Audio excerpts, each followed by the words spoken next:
Penipu kelas kakap di zaman Soeharto bernama Cut Syaharafona. Perempuan asal Aceh ini tidak lulus SD, namun ia berhasil membohongi orang se-Indonesia dengan mengklaim janin yang ada di perutnya bisa bicara bahkan mengaji. Hebatnya, Wakil Presiden Adam Malik sampai mengundangnya ke istana dan menempelkan kupingnya ke perut Cut Syahara demi mendengarkan suara si janin.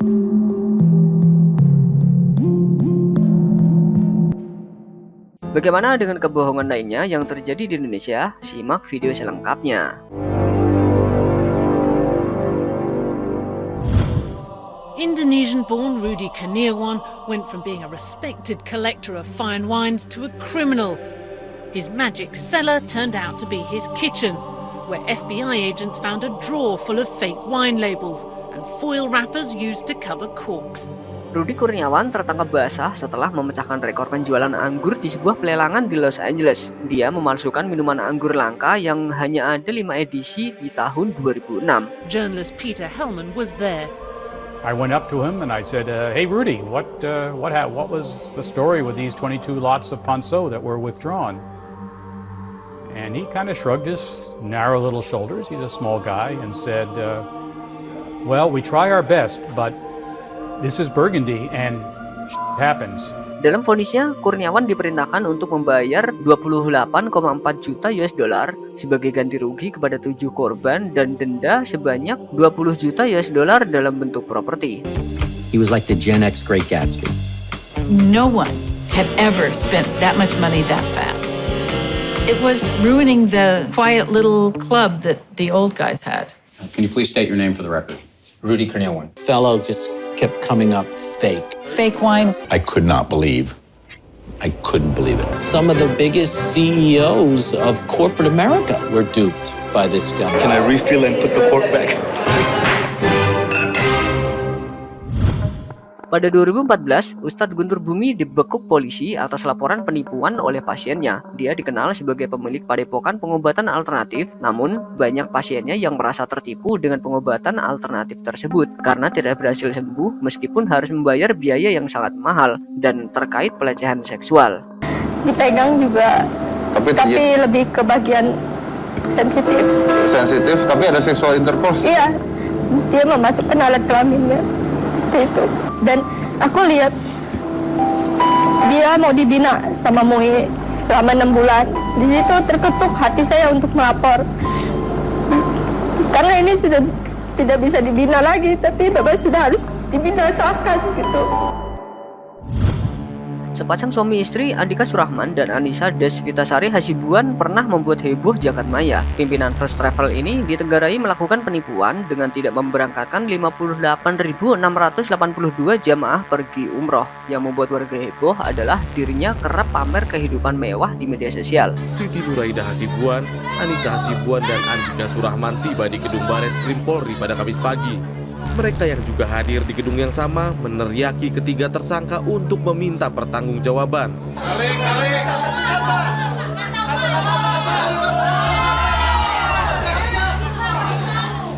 Ada seorang jamaah korban First Travel yang menanggung ratusan korban jamaah lainnya.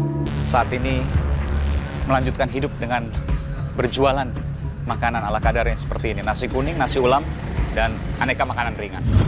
Kasus investasi bermasalah kembali memakan korban.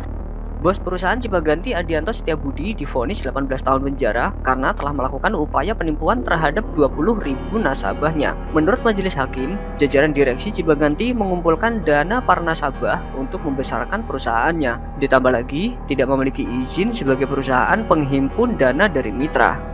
Cipaganti sebelumnya telah melakukan penghimpunan dana masyarakat lewat Koperasi Cipaganti Karya Guna. Seperti kasus investasi bermasalah sebelumnya, nasabah dipastikan kesulitan untuk mendapatkan dananya kembali. Edi Tansil pernah menggasak uang negara sebesar 1,3 triliun rupiah pada dekade terakhir pemerintahan Soeharto. Pada 4 Mei 1996, saat tengah menjalani hukuman 20 tahun penjara, bos Golden Key Group ini jadi buronan hingga sekarang. Pengadilan Negeri Jakarta Pusat menghukum Edi Tansil 20 tahun penjara, denda 30 juta rupiah, membayar uang pengganti 500 miliar rupiah, dan kerugian negara 1,3 triliun rupiah. Saat itu diduga dia kabur ke Cina. Sekitar 20 tahun kemudian, nama Edi Tansil kembali terdengar, meski belum juga berhasil ditangkap. Dan ini menjadi kasus buronan terlama di Indonesia. Bukan lautan, hanya kolam susu.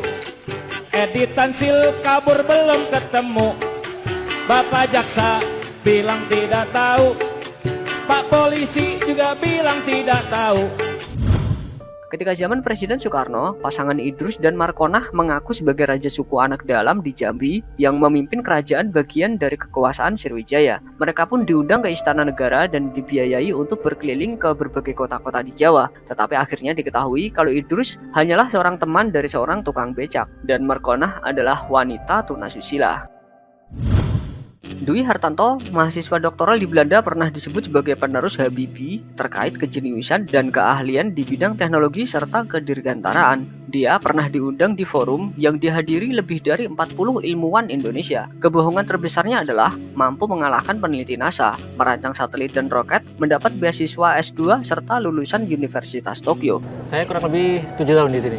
7 tahun? Iya. Memulai dari Anda mengambil master? Ya.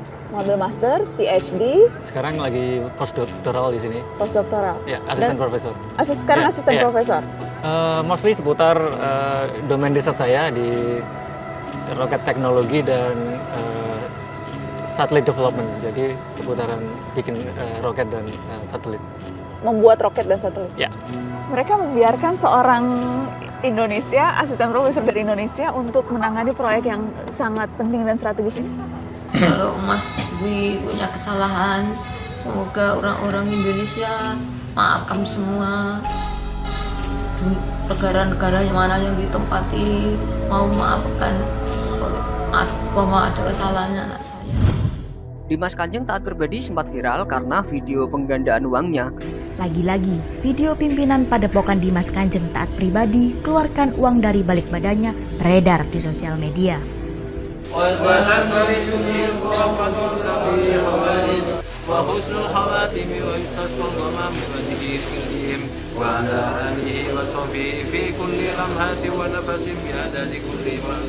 Menurut pengikutnya, dia juga bisa mengeluarkan menu makanan seperti rawon, bakso, hingga soto dari balik jubahnya. Dia dinyatakan bersalah telah menipu korbannya sampai 13,9 miliar rupiah. Namun kasus yang menjeratnya tak hanya penipuan penggandaan uang, tetapi juga pembunuhan. Pokoknya semua yang saya rugikan saya kembalikan ya, jangan 7 orang maha guru Padepokan Dimas Kanjeng yang diperlihatkan Polda Jawa Timur kepada publik berperan sebagai guru spiritual serta memiliki kesaktian. Dari hasil pemeriksaan polisi, ke-7 maha guru memiliki beragam pekerjaan dan latar belakang yang berbeda seperti pemulung, pengemis, hingga buruh bangunan. Meskipun majelis hakim memutuskan taat pribadi bersalah, hakim menjatuhkan vonis 0 tahun kepada Dimas Kanjeng. Mungkin ini terdengar kontroversial, namun Muhammad Yamin bisa jadi adalah seorang penipu terbesar yang punya cita-cita mulia untuk konsep kesatuan Indonesia. Dalam bukunya yang berjudul Gajah Mada, dia melampirkan secarik peta wilayah Nusantara yang terbentang dari Sabang sampai Merauke, dari timur sampai ke Talaut. Padahal sebenarnya itu hanyalah wilayah Mitra Satata, alias sahabat setara yang tak pernah bisa dikuasai Majapahit.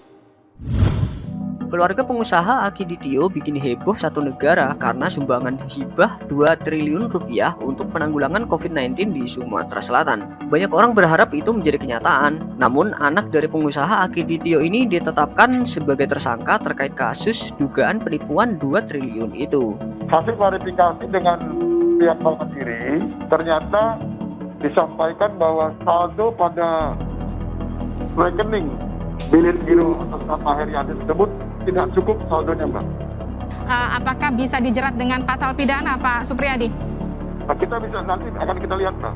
Kalau memang nanti hasil daripada keterangan saksi-saksi, kemudian alat bukti yang kita himpun ternyata ada unsur pidana yang terpenuhi, ya tidak menutup kemungkinan, Mbak. Ya, saya kan sebetulnya motifnya hanya prihatin sekali ketika ada peristiwa sumbangan itu. Kok wartawan cuma nulisnya kayak gitu ya. Kebetulan saya punya network banyak pengusaha Tionghoa, tapi nggak ada yang tahu. Sehingga semakin penasaran saya, ini siapa dia ini? Ada seseorang yang sebetulnya jengkel dengan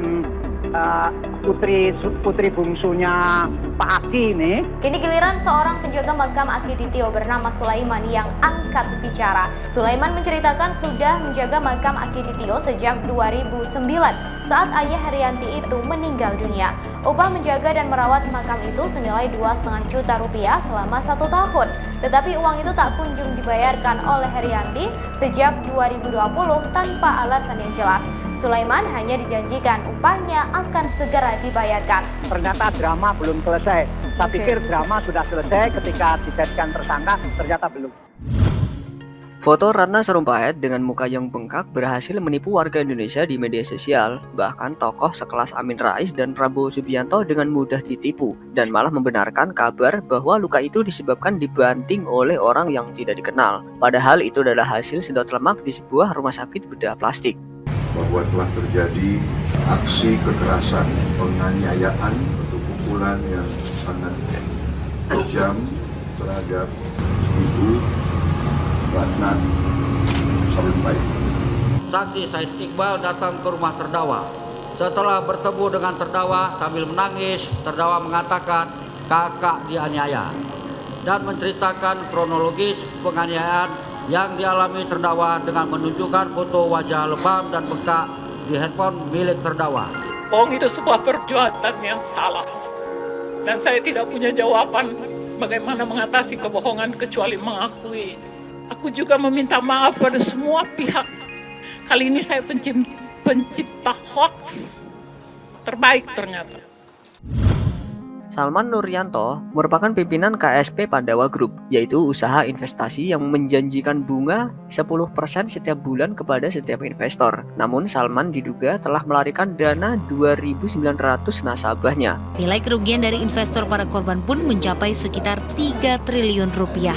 Kini keempat tersangka yang telah diamankan terancam pidana 20 tahun penjara karena melanggar pasal tentang penipuan, penggelapan, perbankan, perdagangan, serta tindak pidana pencucian uang. Kalau sekarang banyak yang bilang Pak Nuryanto itu penipu. Sampai detik ini juga Mbak, hati saya itu nggak pernah dagdikduk, apa merasa gimana, ada yang nanya Pak Yanto di luaran begini-begini. Tapi saya itu jiwanya masih tenang, masih begini, nggak merasa kayak gimana-gimana karena jiwa saya itu nggak merasa yang pakai uang itu Mbak. Kalau masalah dosa udah pasti itu saya dibilang yang punya dosa paling banyak. Wanita asal Kediri, Azura Luna, yang bernama asli Enjang Widi Palupi, berpura-pura menjadi sosialita di Hong Kong dan kemudian diketahui telah menipu sejumlah orang di beberapa negara. Korbannya kehilangan uang mencapai miliaran rupiah. Padahal menurut pengakuan temannya, dia juga sering membeli barang dan meminta harga teman. Hargobin Tahil Ramani, pria asal Indonesia keturunan India yang mendapat julukan Ratu Penipu Hollywood, berhasil menipu banyak pekerja lepas di Hollywood dengan suara wanita. Ia menipu korban-korbannya dengan menjanjikan proyek film besar di Indonesia dengan cara meminta terlebih dahulu uang akomodasi dan transportasi yang totalnya lebih dari 1 juta US dollar. Bahkan dia diburu FBI sejak tahun 2007 karena meneror kedubes Amerika Serikat akan adanya ledakan bom.